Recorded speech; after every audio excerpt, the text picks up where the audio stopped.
Welcome to Click to Startup, an entrepreneurial video series where we invite subject matter mentors to answer our most frequently asked questions from startup founders and small business owners via quick and easy how-to videos. My name is Jillian Bradley, and I'm the program coordinator for Opportunity Machine, Lafayette Center for Entrepreneurs. If you would like to submit a question on an entrepreneurial topic to be answered in an upcoming video, please email us at hello@opportunitymachine.org. Today's speaker, Cherie Hebert, will be providing us with tips on how to identify your target audience. It is only after really understanding your audience that you can effectively market your business. Cherie is a 30-year advertising, design, and marketing veteran and the CEO of BBR Creative, an advertising design firm in Lafayette. She has helped over 600 clients with branding and marketing their businesses. Thank you for joining us, Cherie. Thank you, Jillian. I'm happy to be here today, and today's topic is on identifying your target audience. One of the things about identifying your target audience is that you really can't put an effective marketing plan together unless you truly understand your ideal customer, okay? So what I'm trying to encourage you today is to understand that put some time into really identifying your target audience. And because of that, when you do that, your chances of reaching them and convincing them to buy from you greatly increases. Without this effort, you'll just waste a lot of marketing and advertising dollars and a whole lot of resources. So when we begin projects here at BBR, it's always with the start of understanding our target audience. So one of the things that I'd like to ask you to do is to try to start by painting a picture of your ideal customer. And when I ask you to paint a picture of who your ideal customer is, you really need to ask yourself, is that something I can do? Do I know enough about my ideal customer in order to paint a picture of them? Like, can I describe them to someone else very easily? Okay. So who is your target market? So a target market, by sheer definition, is an ideal group of potential customers that you should be targeting your marketing efforts toward. Okay. But this group includes some specific customers, the specific customers that you want to market to. But within this group, there are more specific individuals and buyers of your product. Right? So an example is I may want to target all folks within the Acadiana area, but I know that my exact customer is a woman between the ages of 30 to 50 in this certain income range, in this certain demographic. First, I'd like to go through some basic marketing lingo that some of you may be very well aware of and some of you may not. So when we first start to define audiences for clients, we ask ourselves, does our client's target audience fall within these three categories: B2B, B2C, and B2G? So B2B is called business to business, and that is businesses that sell to other businesses.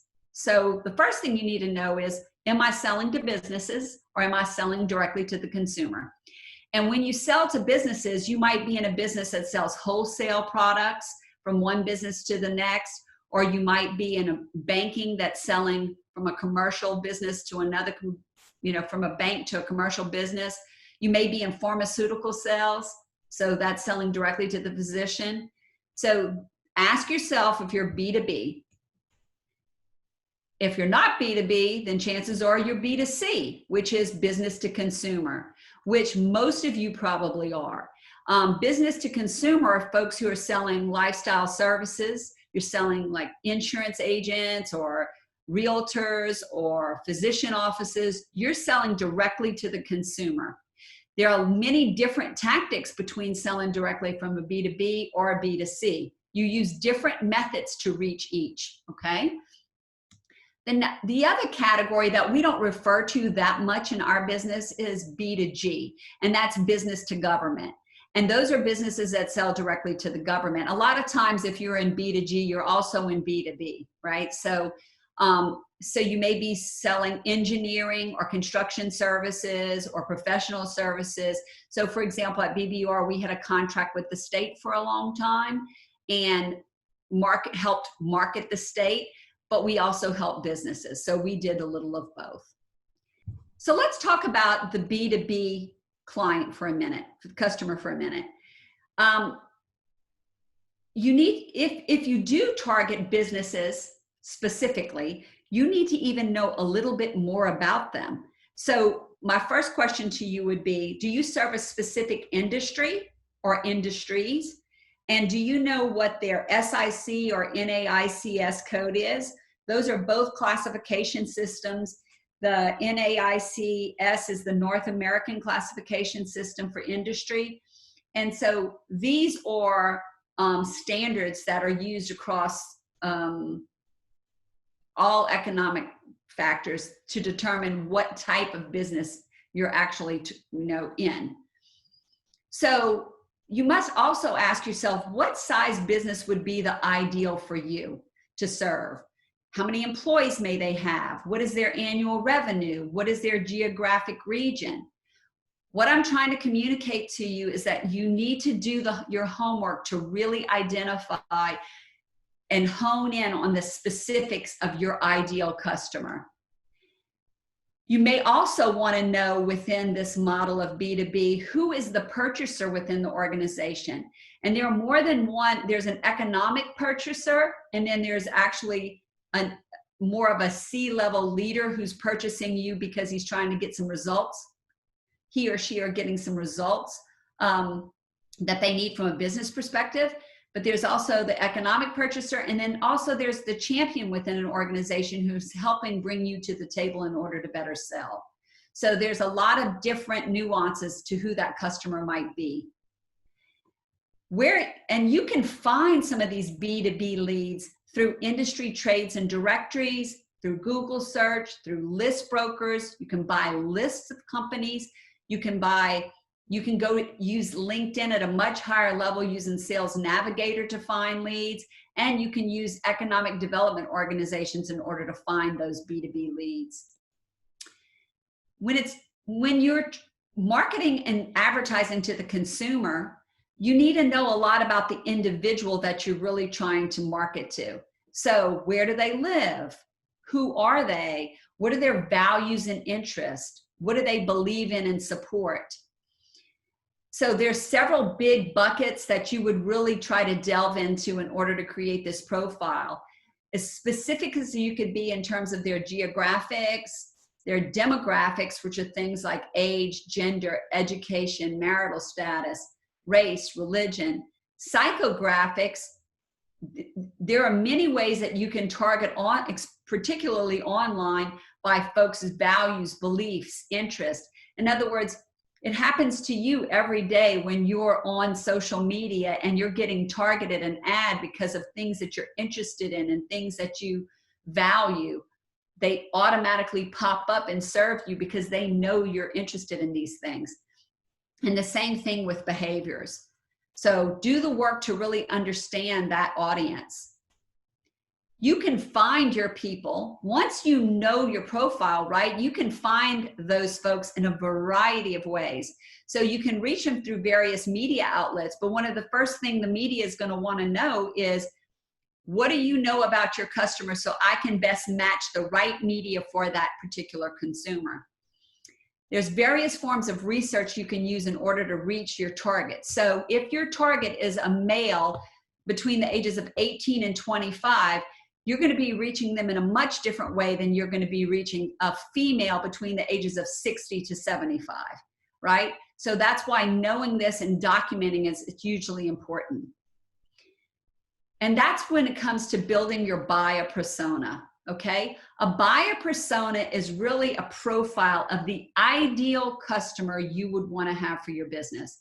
So first you're going to ask yourself, is it actually a consumer? Am I selling directly to the consumer, or am I selling to another business, but there is a buyer within that business who is going to buy my service? So I have to know about that person as well. And these are some of the things that you really want to document to learn about the person who's actually going to buy your service, regardless of if it's B2B, B2C, or B2G. You want to know their name, their title, their age range, the gender, their income range, where do they physically live, what's kind of, are we looking at married folks, are we looking at single folks, what kind of income range they're in, I think I said that one already, their educational level. So any kind of identifying factor that helps you really identify the buyer of your services. And then what happens when you have more than one audience, which most of you are going to tell me, hey, I have more than one audience, because everybody believes that. Well, then you have to start to look at it from this perspective. There should be a primary audience, a secondary audience, and a tertiary audience, meaning that you can have different audiences, but one is always going to be your primary. So if you take women in healthcare, for example, I do a lot of marketing in the healthcare arena, and I market services for a rather large hospital system here in the region. And when we're marketing services, we know, like, let's just say we're marketing orthopedics, that the buyer of those services may be, they're usually an older group, right? So there's somewhere between 55 and 75 who buy orthopedic services, but the women tend to be the decision maker and lead the mail to the physician. So my primary audience may be women between 55 and 75. My secondary may be the male between that age group. And my third audience may be influencers to that group. So think in terms of those levels of audience. And why does knowing all of this even matter? Well, the benefit of knowing your target audience is going to help you in multiple ways when you begin advertising marketing. First of all, you can create a more effective messaging in your creative, in the messages you put out, if you really understand the pain point of the target audience you're trying to reach. Because the only reason a consumer is going to buy from you is that you're going to fit a need that they perceive they need, and they're going to identify with that. So you have to create messaging that is appropriate for that particular target. You're going to build a much more effective marketing plan if you understand as much as you can about your target. It'll also allow you to select the right mediums and channels to reach your audience. And when I say that, there is so much out there in the world today to select from in order to market. I could right now pick from using outdoor boards, or all the hundreds of radio stations and the hundreds of television channels and all of the online methods. There's just a plethora of places to advertise. But there's unique differentiators between each one of those. And they're based on all the things that I just covered. And if you know your target, then it's easier to pick the medium that best reaches that specific target. So you won't make the mistake of buying media on a wrong channel just because you listen to the channel. It has to do with whether your target's going to be listening to the channel. You're going to save money on wasted advertising that reaches people who are never going to buy from you. It would be like if your nail salon is only in Lafayette, you don't want to be marketing to Alexandria. That's overreach. Knowing your target also helps exist as a filter to keep you on track when evaluating opportunities and making decisions. And believe me, as a new business owner, you're going to have lots of times where you're going to get some kind of proposal like, would you like to be a sponsor at, Pelican Park for our baseball games? And you can say, well, that's not hitting my target. So it gives you an out to be able to say, you don't reach my target audience, so that's not a good match for me. So use your target audience identification as a filter. And last but not least, it helps you communicate your audience to others. So let's just say you go to an advertising agency and you ask them to help you put a media buy together. If you know your target audience, you're going to bypass a lot bypass a lot of time and effort that they're going to spend and cost you money to help you figure that out. And if you go directly to a media outlet, let's say you say, I know I want to be on, KADN, because this is where my target is. You're going to be able to say, this is my target audience. And they're going to say, well, these are the 3 shows we have that appeal to your target audience. If you don't know that, they'll sell you 6 shows and 3 of them are not even going to hit your target audience. So there's a lot of benefit to knowing your target audience before you begin putting a marketing plan together. So thank you, Jillian, for having me today. And I hope that this information was valuable to your listeners.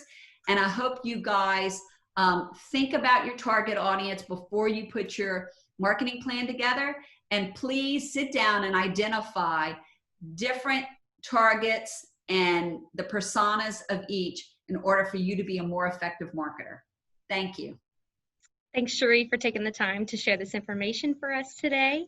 As a reminder, if you have any questions about this presentation or if you'd like to request a topic to be included in this series, please contact us at hello@opportunitymachine.org.